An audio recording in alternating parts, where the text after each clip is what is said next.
وقال النبی صلی اللہ علیہ وسلم خیرکم من یرجى خیرہ ویؤمن شرہ وشرکم من لا یرجى خیرہ ولا یؤمن شرہ رواہ الترمذی صدق اللہ العظیم۔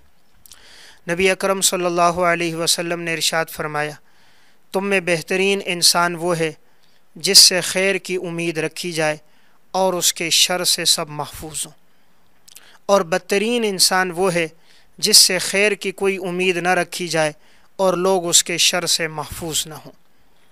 تو گفتگو چل رہی تھی کہ نگاہ نبوت میں بہترین انسان کون ہیں، تو ان میں آخری خوش قسمت انسان جسے آپ صلی اللہ علیہ وسلم نے فرمایا یہ بہترین انسان ہے، تو وہ انسان ہے جس سے خیر کی امید ہو اور اس سے شر سے لوگ اس سے محفوظ ہوں، کسی کو تکلیف نہ پہنچاتا ہو، ہر انسان کے ساتھ خیر اور بھلائی کا معاملہ کرتا ہو، لوگ اس کے خیر سے مستفید ہوں اور اس کے شر سے محفوظ ہوں۔ آپ نے فرمایا یہ بہترین انسان ہے۔ جس طرح آپ نے ایک اور موقع پر ارشاد فرمایا تھا، من سلم المسلمون من لسانہ و یدہ، کہ مسلمان تو وہ ہیں جس کی زبان اور ہاتھ سے دوسرے مسلمان محفوظ ہوں۔ تو اگر ہم یہ چاہیں کہ ہم بہترین انسان بن جائیں تو ہم خیر کو پھیلائیں، لوگوں میں خیر کو عام کریں اور شر سے لوگوں کو محفوظ رکھیں، ہر ایک کے لیے اچھا سوچیں، بھلا سوچیں، ہر ایک کے لیے اس طرح سوچیں جس طرح انسان اپنی ذات کے لیے سوچتا ہے۔ یہی شریعت کی تعلیمات ہیں۔ صحیح مسلم کی روایت ہے، لا یؤمن احدکم حتی یحب لاخیہ ما یحب لنفسہ، تم میں سے کوئی آدمی اس وقت تک مسلمان نہیں ہو سکتا جب تک کہ وہ دوسرے کے لیے وہ چیز پسند نہ کرے جو اپنے لیے پسند کرتا۔ جب یہ بات ہوگی تو انسان کا ایمان مکمل ہوگا۔ ایک صحابی حضرت جریر بن عبداللہ بجلی رضی اللہ تعالی، ان کا واقعہ امام نووی رحمۃ اللہ علیہ متوفہ 676 ہجری کی کتاب ہے تہذیب الاسماء واللغات، اس میں انہوں نے ایک واقعہ ذکر فرمایا۔ فرماتے ہیں کہ حضرت جریر بن عبداللہ بجلی نے ایک اپنے غلام کو بھیجا کہ جا کر گھوڑا خرید کے لاؤ۔ غلام گھوڑا خریدنے کے لیے گیا۔ جب وہ گھوڑا لے کر آ رہے تھے تو انہوں نے گھوڑے والے سے پوچھا اس کی قیمت کتنی ہے؟ اس نے کہا 300 درہم اس کی قیمت ہے۔ تو اب وہ گھوڑے کو لے کر آئے، جریر بن عبداللہ بجلی کو دکھایا، انہوں نے گھوڑا دیکھا، گھوڑے پر بیٹھے چکر لگایا، ان کو یہ گھوڑا بہت پسند آیا۔ انہوں نے کہا اس کی قیمت تو زیادہ ہے، شاید انہیں پتہ نہ ہو۔ انہوں نے کہا جاؤ اس کو بلاؤ۔ جریر بن عبداللہ بجلی نے پیغام بھیجا اور اس اصل مالک کو بلایا گیا۔ پوچھا بھئی گھوڑے کی قیمت کتنی ہے؟ کہا جی 300 درہم میں لے لیں۔ فرمایا نہیں، اس کی قیمت زیادہ ہے۔ تو شاید یہ گھوڑا اس کو ہدیے میں یا میراث میں ملا تھا، اس لیے اسے اصل قیمت کا پتہ نہیں تھا۔ جریر بن عبداللہ تو شاہ سوار صحابی تھے، اسے معلوم تھا۔ انہوں نے گھوڑے کا چکر لگایا، کہا اس کی قیمت زیادہ ہے۔ تو مالک کہنے لگا 400 درہم دے دو، کہا اس سے بھی زیادہ ہے۔ کہا جی 500 درہم دے دو، کہا اس سے بھی زیادہ ہے۔ کہا جی 600 درہم، کہا اس سے بھی زیادہ ہے۔ تو وہ کہنے لگا کہ شاید آپ مجھ سے مذاق کر رہے ہیں، 300 کی چیز میں کہتا ہوں 600 میں، آپ کہتے نہیں قیمت اس سے بھی زیادہ ہے۔ آخر جریر بن عبداللہ بجلی نے وہی گھوڑا 800 درہم میں خریدا۔ تو جب ان سے پوچھا گیا 300 کی چیز آپ نے 800 درہم میں لے لی، تو حضرت جریر بن عبداللہ بجلی رضی اللہ تعالیٰ عنہ نے فرمایا بایعت رسول اللہ صلی اللہ علیہ وسلم علی اقام الصلاۃ و ایتاء الزکاۃ والنصح لکل مسلم، میں نے آپ صلی اللہ علیہ وسلم کے ہاتھ پر بیعت کی تھی نماز کے قائم کرنے پر، زکوٰۃ دینے پر اور ہر مسلمان کے ساتھ خیر خواہی پر۔ اور خیر خواہی کا تقاضا یہ ہے اگر اسے گھوڑے کی اصل قیمت کا نہیں پتہ تو میں اسے گھوڑے کی قیمت بتاؤں اور اسے اصل رقم دوں۔ تو چنانچہ 300 درہم کا گھوڑا حضرت جریر بن عبداللہ نے 800 درہم میں خریدا۔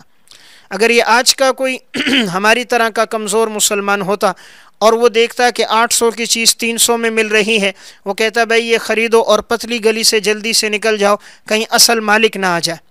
لیکن حضرات صحابہ اکرام کا ایمان تھا اور وہ لوگ بہترین انسانوں میں شمار ہوتے تھے، ہر ایک کے ساتھ ان کی خیر خواہی تھی۔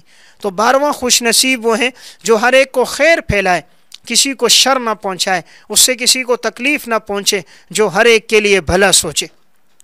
خطیب بغدادی رحمۃ اللہ علیہ متوفہ 463 ہجری کی کتاب تاریخ بغداد، اس میں انہوں نے ایک واقعہ ذکر فرمایا۔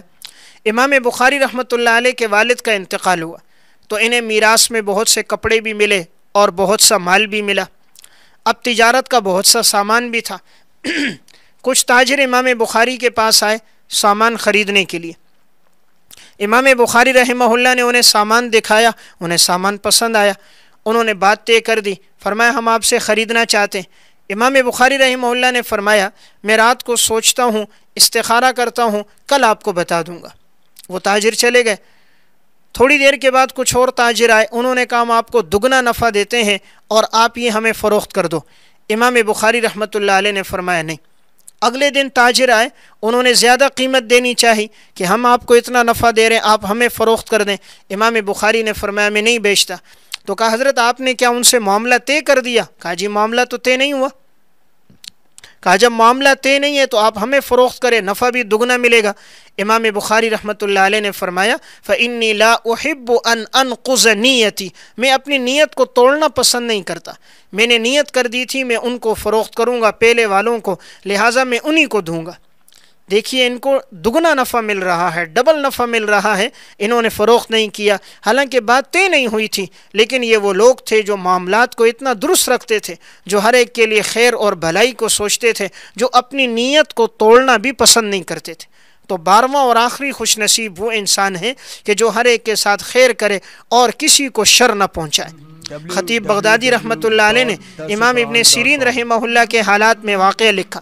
امام ابن سیرین رحمہ اللہ نے 40,000 درہم میں زیتون کا تیل خریدا، اور ان کا مقصد تھا تجارت کے لیے وہ تیل لے کر آئے تھے۔ جب یہ تیل لے کر آئے، چند دن گزرے، پتہ چلا زیتون کے تیل میں کہیں سے ایک چوہا گر گیا، اور وہ چوہا گر کے مر گیا۔ تو آپ نے حکم دیا کہ سارے تیل کو بہا دیا جائے۔ کسی نے کہا حضرت سارے تیل کو کیوں بہا رہے ہیں؟ جس جانب گرا ہے اس جانب کو بہا دیا جائے۔ 40,000 درہم کا اتنا زیادہ تیل آپ کیوں بہا رہے ہیں؟ فرمایا کہ اس میں شبہ آ گیا، کہیں ایسا نہ ہو کہ اس چوہے کے گرنے کی وجہ سے اس کے زہر کے اثرات کہیں تیل میں پھیل نہ جائیں، اور میں فروخت کروں، کوئی اس کو استعمال کرے، اسے تکلیف نہ پہنچ جائے۔ یہ لوگ تقوی کے اعلیٰ معیار پر تھے، ان کی زندگیوں میں اخلاص و للہیت بہت زیادہ تھی، تو محض اس ایک طرف میں گرنے کی وجہ سے انہوں نے 40,000 درہم کا وہ تیل ضائع کر دیا، لیکن آگے کسی کو فروخت نہیں کیا۔ یہ وہ لوگ تھے جو ہر ایک کے لیے خیر کو پسند کرتے تھے، کسی کے لیے شر نہیں۔ تو خوش قسمت انسان وہ ہے جو ہر ایک کے لیے بھلائی کو سوچے اور کسی کو نقصان نہ پہنچائے۔ تو ہم بھی اگر یہ چاہیں کہ ہم بھی ہر ایک کو نفع پہنچائیں اور ہماری وجہ سے کسی کو شر نہ پہنچے، تو ہم بہترین انسان بن جائیں گے۔ جب انسان نفع آسانی کے لیے سوچتا ہے، دوسروں کی بھلائی کے لیے، اللہ اس سے کئی گنا زیادہ اس کو دیتا ہے۔ علامہ یافعی رحمۃ اللہ علیہ کی کتاب ہے روض الریاحین فی حکایات الصالحین، اس میں انہوں نے ایک واقعہ نقل کیا۔ امام ابو الربیع رحمۃ اللہ علیہ فرماتے ہیں کہ میں علاقے میں بغداد میں داخل ہوا، اور مجھے بتایا گیا کہ یہاں ایک گھر ہے، اور وہ فضہ نامی عورت کا گھر ہے، اور اس گھر کے اندر ایک عورت ہے، اور اس عورت کی ایک بکری ہے، اس کے ایک تھنوں سے دودھ نکلتا ہے اور ایک تھن سے شہد نکلتا ہے۔ امام ابو الربیع کہتے مجھے بڑی حیرت ہوئی کہ بکری کے ایک تھن سے شہد نکل رہا ہے، تو میں تلاش کرتے کرتے اس عورت کے گھر پہنچا، دروازے پہ دستک دی تو اس کے شوہر باہر آئے، اور میں نے ان سے معلومات چاہی کیا تمہارے گھر میں ایسی بکری ہے کہ جس کے ایک تھن میں دودھ اور ایک میں شہد ہو؟ انہوں نے کہا ہاں ایسی بکری تو موجود ہے۔ تو میں نے ان سے واقعہ پوچھا کہ آخر یہ کیسے ہو گیا؟ تو اس شخص نے واقعہ سنایا، کہا ہماری زندگی تو تنگ دستی میں گزر رہی تھی، ہمارے پاس ایک ہی بکری تھی، وہ دودھ دینے والی، وہ ہم دودھ اپنے بچوں کو پلایا کرتے تھے، اسی پہ ہمارا گزر بسر تھا۔ کہتے ہیں ایک دفعہ ایسا وہ ہمارے گھر میں مہمان آ گئے، تو اب جب مہمان آئے تو شریعت نے چونکہ مہمان کے اکرام کا حکم دیا ہے، حدیث میں ہے نبی اکرم صلی اللہ علیہ وسلم نے ارشاد فرمایا من کان یؤمن باللہ والیوم الآخر فلیکرم ضیفہ، جو اللہ اور آخرت پر ایمان رکھتا ہے اسے چاہیے مہمان کا اکرام کرے۔ اب مہمان جب گھر میں آیا تو ان کی گھر والی فضہ نے ان سے کہا کہ مہمان کا اکرام شریعت کی تعلیمات ہیں، آپ بتائیے کیا کیا جائے؟ تو کہا جو آپ کہیں۔ تو کہا ہم اس بکری کو ذبح کر دیتے ہیں مہمان کے لیے۔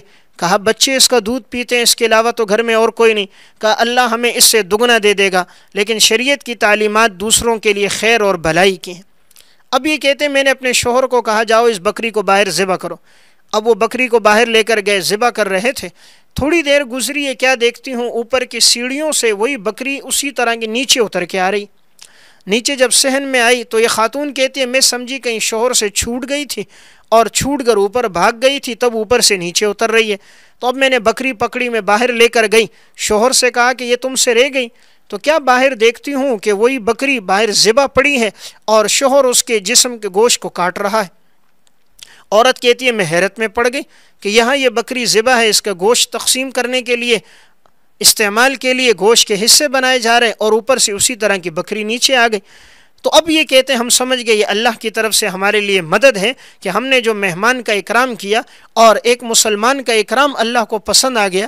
تو یہ خاتون یہ فرماتی ہیں اس دن کے بعد سے ہم جب اس بکری کا دودھ نکالتے ہیں تو ایک تھن سے دودھ اور ایک سے شہد نکلتا ہے کہ اللہ تعالیٰ نے اس اکرام کی وجہ سے اسی طرح کی دوسری بکری انہیں دے دی۔ اللہ تو ہر چیز پہ قادر ہے، اسی طرح کی دوسری بکری بھی دی، اور پھر بکری کے تھنوں سے دودھ کے ساتھ اللہ نے شہد کو جاری کر دیا، اور پورے علاقے کے اندر شہرت ہو گئی کہ فلاں خاتون کے پاس ایسی بکری ہے کہ جس کے ایک تھن میں دودھ اور ایک تھن میں شہد ہے۔ تو اگر ہم بھی یہ چاہیں کہ ہم بھی اللہ خوش نصیب انسان بن جائیں نگاہ نبوت میں، تو 12واں بہترین خوش نصیب انسان وہ ہے کہ جس سے خیر پھیلے، لوگوں میں خیر کو پھیلائے اور لوگ اس کے شر سے محفوظ ہوں۔ جب انسان لوگوں کے لیے بھلائی سوچتا ہے، اچھا سوچتا ہے، تو اللہ بھی اس کے لیے خیر کے راستوں کو کھول دیتا ہے، خیر کے اسباب کھول دیتا ہے۔ تو یہ 12 بہترین انسان ہیں جنہیں آپ صلی اللہ علیہ وسلم نے بہترین فرمایا۔ یہ 12 خصلتیں، 12 اوصاف ہماری زندگی میں آ گئے تو ہم نگاہ نبوت میں بہترین انسان بن جائیں گے۔